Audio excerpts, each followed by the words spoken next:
The Christian life is simply a process of having your natural self changed into a Christ self, and that this process goes on very far inside. One's most private wishes, one's point of view, are the things that have to be changed. That's why unbelievers complain that Christianity is a very selfish religion. Isn't it very selfish, even morbid, they say, to be always bothering about the inside of your own soul, instead of thinking of humanity? Now, what would an NCO say to a soldier who had a dirty rifle, and when told to clean it, replied, "But, Sergeant, isn't it very selfish, even morbid, to be always bothering about the inside of your own rifle, instead of thinking of the United Nations?" Well, we needn't bother about what the NCO would actually say. You see the point? The man's not going to be much use to the United Nations if his rifle isn't fit to shoot with.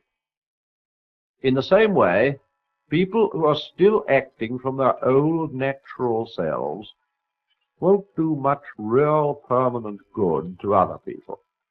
Let me explain that. History isn't just a story of bad people doing bad things. It's quite as much a story of people trying to do good things, but somehow something goes wrong. Take the common expression, cold as charity. How do we come to say that? From experience. We've learnt how unsympathetic, patronizing, and conceited charitable people often are.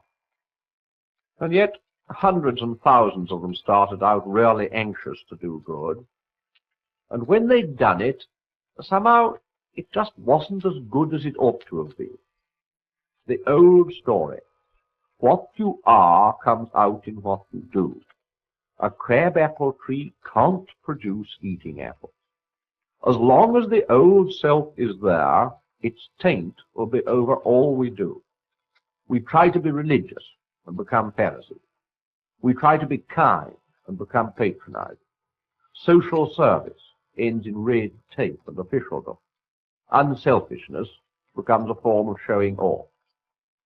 I don't mean, of course, that we're to stop trying to be good. We've got to do the best we can. If the soldier's fool enough to go into battle with a dirty rifle, he mustn't run away. But I do mean that the real cure lies far deeper. Out of ourselves and into Christ we must go. The change won't, for most of us, happen suddenly. And I must admit that for most Christians, it'll only be beginning to the very end of our present lives. But there are some in whom it goes further, even before this, far enough for you to see it. Their very faces and voices are different. When you meet them, you know you're up against something which, so to speak, begins where you leave off. Something stronger, quieter, happier, more alive than ordinary humanity.